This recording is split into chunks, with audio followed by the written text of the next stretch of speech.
Good morning, students. In this video, we are going to learn simple present tense. अभी हमने introduction लिया था tenses कितने होते हैं, कितनी कैटेगरीज में इसको डिवाइड किया जाता है. अब हम डीपली प्रॉपरली हर एक टेंसेस के बारे में पढ़ेंगे. Okay, so today we are going to understand simple present tense. Okay, let's begin. The simple present tense is used in the following cases. तो सबसे पहले हम ये जानते हैं कि सिंपल प्रेजेंट टेंस का यूज कब किया जाता है, क्यों किया जाता है. To express what is actually taking place at the present moment. इससे ये एक्सप्रेस होता है कि प्रेजेंट मोमेंट में क्या हो रहा है. Okay, for example Ravi studies, यानी अभी क्या हो रहा है, रवि जो है वो पढ़ाई करता है. इट रेन्स ड्यूरिंग मॉनसून, यानी मॉनसून सीजन में क्या होती है, बारिश होती है. टू एक्सप्रेस अ कस्टम और अ हैबिट, किसी भी कस्टम या हैबिट को एक्सप्रेस करने के लिए भी हम सिंपल प्रेजेंट टेंस का यूज करते हैं. For example, I go for a morning walk in the park, यानी मैं रोज पार्क में मॉर्निंग करने के लिए जाता हूँ. Okay, I play football every morning, मैं रोज फुटबॉल खेलता हूँ. She gets up early in the morning, यानी वो डेली जो है सुबह जल्दी उठती है. Amit goes to the gym every morning, Amit gym के लिए हर सुबह जाता है. Tina goes to the library daily, Tina daily library में जाती है. तो यहाँ पर हैबिट्स को एक्सप्रेस करने के लिए भी हम सिंपल प्रेजेंट टेंस का यूज करते हैं, जो हम मोस्टली रोज करते हैं, रेगुलरली करते हैं. Third number, to express universal truth. Okay, universal truth को एक्सप्रेस करने के लिए भी हम सिंपल प्रेजेंट टेंस का यूज करते हैं. For example, the sun rises in the east, यानी जो सन है वो ईस्ट डायरेक्शन में हमेशा राइज होता है, डेली राइज होता है. यूनिवर्सल ट्रुथ है कि जो सन जो है वो ईस्ट डायरेक्शन में ही राइज होता है. तो यूनिवर्सल ट्रुथ को एक्सप्रेस करने के लिए भी हम सिंपल प्रेजेंट टेंस का यूज करते हैं. Where there is a will there is a way, the earth revolves round the sun, यानी अर्थ जो है वो सन के चारों ओर रिवॉल्व करती है, यानी राउंड कर लगाती है. The root form of the verb is used with the first person I, we, the second person you and the third person plural subject they and boys. यानी root form क्या, first form. हमेशा I, we, you, they and plurals के साथ में root form. Root form means verb की first form का हम simple present में यूज करते हैं. ओके, ऑलवेज एड एस और e s to the root verb with the third person singular subjects he, she, it, girl, John, etc. और simple present tense में हम अभी अभी हमने बताया कि रूट फॉर्म यानी कि वर्ब की फर्स्ट फॉर्म का use I, we, you, they and plural subjects के साथ करते हैं. वहीं एस और ईएस का यूज हम कब करते हैं, ही, शी, इट, सिंगुलर एंड किसी के भी नेम के साथ में. फॉर एग्जाम्पल, बेबी स्लीप्स, यहाँ पर बेबी देख रहे हैं आप, बेबी क्या है, सिंगुलर सब्जेक्ट है, तो हम स्लीप्स यानी वर्ब के साथ एस और एस का यूज कर रहे हैं. तो यहाँ पे ओनली एस का यूज हो रहा है क्योंकि बेबी क्या है, सिंगुलर सब्जेक्ट है. ही वॉक्स, यहाँ ही भी सिंगुलर है, यानी किसी एक पर्सन के लिए हम प्रोनाउन यूज करते हैं ही. यहाँ पे ही सिंगुलर सब्जेक्ट है, that's why we are using here walks, यानी वॉक के वॉक वर्ब है जिसमें हम एस का यूज कर रहे हैं. सी वॉसिश है ना, क्योंकि यहाँ पे भी ये सिंगुलर है.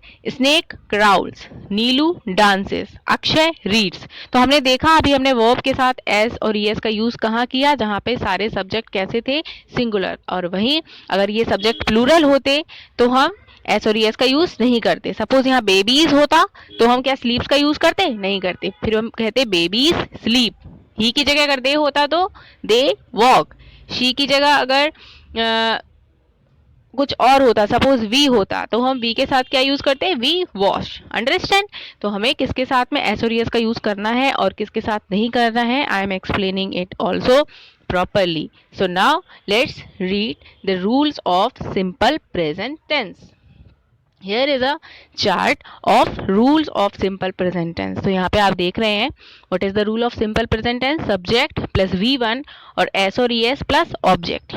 सब्जेक्ट आपको पता है जो भी डूअर ऑफ एक्शन होता है यानी काम को करने वाला, उसको हम सब्जेक्ट कहते हैं. सपोज यहाँ पे मैंने एक एग्जांपल दिया है, ही ड्रिंक्स मिल्क. यहाँ पर ही क्या है, डूअर ऑफ एक्शन है, यानी मिल्क को कौन पीने वाला है, ही. तो he is the subject in this sentence. Drinks यानी पीना, तो वो क्या है, वर्ब है. और मिल्क क्या है, ऑब्जेक्ट है. ठीक है, तो यहाँ पे आपको क्लियर हुआ कि सब्जेक्ट एंड ऑब्जेक्ट क्या है और वर्ब क्या है. Okay, so here verb first, और एस और ईएस में हम किसका यूज कर रहे हैं, वो प्लस एस और ईएस का। क्यों कर रहे हैं, because here he is a singular subject. और अभी अभी मैंने जस्ट आपको बताया था कि जहां पर भी सिंगुलर सब्जेक्ट होता है वहां पे हम वर्ब के साथ एस और ईएस का यूज करते हैं। तो हमने यहाँ पर ही ड्रिंक्स मिल्क यूज किया है। नेक्स्ट एग्जाम्पल आप देखिए, दे ड्रिंक मिल्क। अब हमने दे के साथ में क्या ड्रिंक्स की जगह पे क्या यूज किया है, ड्रिंक। क्यों यूज किया है, because they is a plural subject. तो जहां पे प्लूरल सब्जेक्ट होता है वहां पर हमें वर्ब की रूट फॉर्म यानी वर्ब की फर्स्ट फॉर्म का यूज करना है। जहां पे सिंगुलर सब्जेक्ट है वहां पर हमें एस और ईएस का यूज करना है। It is the rule of simple present tense. Next we are coming on the topic of negative sentence, यानी नेगेटिव अगर हमारा सेंटेंस है तो हमें उसको कैसे फ्रेम करना है। It's rule is subject plus do not और डज नॉट प्लस ऑब्जेक्ट, यानी हमारा सब्जेक्ट वही का वही रहेगा। अगर हमारा सब्जेक्ट सिंगुलर है तो हम डज नॉट का यूज करेंगे। अगर हमारा सब्जेक्ट प्लूरल है या आई वी यू दे प्लूरल में से कोई एक है तो हम डू नॉट का यूज करते हैं। Just here is example, he does not drink milk, यानी वो दूध नहीं पीता है ना। यहाँ पे ही क्योंकि सिंगुलर सब्जेक्ट है, that's why we are using here does not. And next sentence में दे क्योंकि प्लूरल सब्जेक्ट है तो हम डू नॉट का यूज करते हैं, they do not drink milk. It's clear to you कि हमें कहाँ पे डू नॉट का यूज करना है, कहाँ पे डज नॉट का। डज नॉट का यूज हमें सिंगुलर सब्जेक्ट के साथ करना है, एंड अगर हमारा सब्जेक्ट प्लूरल है तो डू नॉट का यूज करना है। Okay, now come on the next topic, that is how to frame interrogative sentence. Interrogative sentence का रूल क्या होता है, do does plus subject plus verb first plus object. So example is here, does he drink milk. सबसे पहले हमने does का use किया, क्यों, क्योंकि ही जो सब्जेक्ट है वो हमारा कैसा है, सिंगुलर है। तो हमें डज को, हमारी हेल्पिंग वर्ब जो है वो आगे आएगी, देन हम सब्जेक्ट यूज करेंगे, फिर वर्ब की फर्स्ट फॉर्म यूज होगी। यहाँ पर नेगेटिव और इंटेरोगेटिव में दोनों में ध्यान रखना है आपको। अगर आपने वर्ब के साथ में एस और ईएस का यूज किया भी है तो आपको वर्ब को फर्स्ट फॉर्म में वापस लाना है, एस और ईएस का यूज उसके साथ नहीं करना है। तो यहाँ पे एग्जाम्पल है, डज ही ड्रिंक मिल्क। ठीक है, क्यों, क्योंकि ही जो है वो सिंगुलर सब्जेक्ट है, इसलिए हम इसके साथ डज यूज कर रहे हैं और वर्ब की फर्स्ट फॉर्म का यूज कर रहे हैं। Next example is, do they drink milk. क्या वो दूध पीते हैं। तो यहाँ पे दे क्योंकि प्लूरल सब्जेक्ट है, that's why we are using here do. Okay, so it's clear to you how to frame negative and interrogative of these sentence. I hope you understood how to frame negative and interrogative of simple present tenses. यहाँ पे मैंने आपको लिखा भी है, I, we, you, they plural के साथ हम वर्ब की फर्स्ट फॉर्म और डू का यूज करते हैं। यानी अगर हम इंटेरोगेटिव बना रहे हैं या फिर नेगेटिव बना रहे हैं तो हम उसके साथ में डू का यूज करेंगे। And he she it name and singular के साथ वर्ब एस और ईएस और डस का यूज करते हैं। Okay students, now I am giving you 2 sentences.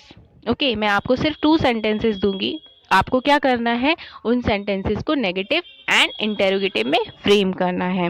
Okay, and I will also send the PDF of this chapters book exercise, so you all have to write the book exercise of this chapter in good handwriting. Okay students, stay safe, stay healthy and keep learning.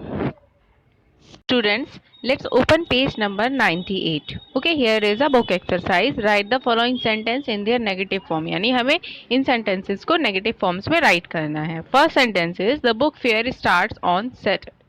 यानी जो book fair है वो Saturday को start होता है।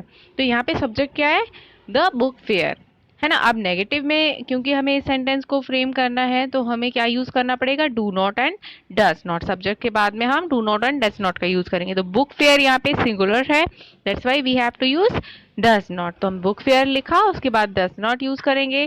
Then start on Saturdays, यानी starts में जो एस और ईएस का यूज हो रहा है उसको हमें रिमूव करना है एस को, और वर्ब की फर्स्ट फॉर्म का यहाँ पे यूज करना है।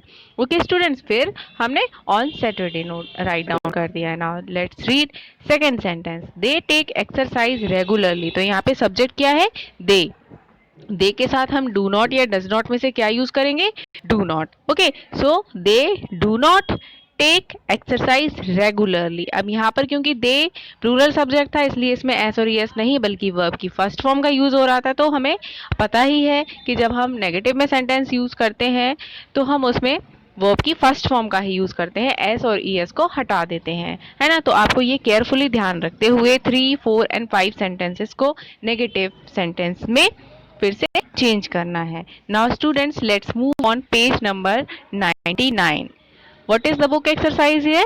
Write the following simple present tense sentences in interrogative sentence, यानी यहाँ पे जो present टेंस के सेंटेंसेस हैं उनको हमें इंटेरोगेटिव में चेंज करना है। तो इंटेरोगेटिव में चेंज करने के लिए हमें डू एंड डज को सबसे आगे ही लिखना होता है ना, सब्जेक्ट के पहले। तो यहाँ पर सब्जेक्ट क्या है? सी मोज द लोन एवरी वीकेंड, तो हम डस यूज करेंगे क्योंकि सी सिंगुलर सब्जेक्ट है। अगर प्लूरल सब्जेक्ट होता तो हम डू का यूज करते हैं। डस सी मो द लोन एवरी वीकेंड। यहाँ पर भी हमें ये ध्यान रखना है वर्ब में एस और एस जो सिंपल प्रेजेंट में अगर आ रही है तो हमें उसको वर्ब की फर्स्ट फॉर्म में ही लिखना है जब हम इंटेरोगेटिव उसका बना रहे हैं, और लास्ट में क्वेश्चन मार्क जरूर लगाना है। Second sentence, they walk a long distance to reach the museum. यहाँ पे दे प्लूरल सब्जेक्ट है तो हम डू का यूज करेंगे। Do they walk a long distance to reach the museum लगाएंगे। मतलब हमें ये ध्यान रखना है डू एंड डस का यूज करना है हमें सबसे पहले इंटेरोगेटिव फ्रेम करने के लिए, उसके बाद में सब्जेक्ट का यूज करना है, फिर वर्ब की फर्स्ट फॉर्म का यूज करना है, देन ऑब्जेक्ट का यूज करना है। तो इसी वे में आपको ये एक्सरसाइज 98 पेज नंबर की एंड 99 की अपने आप फिल करने की कोशिश करनी है। Tomorrow I will send the PDF of both of these pages. Okay, so you have to check it. Stay safe, stay healthy and keep learning.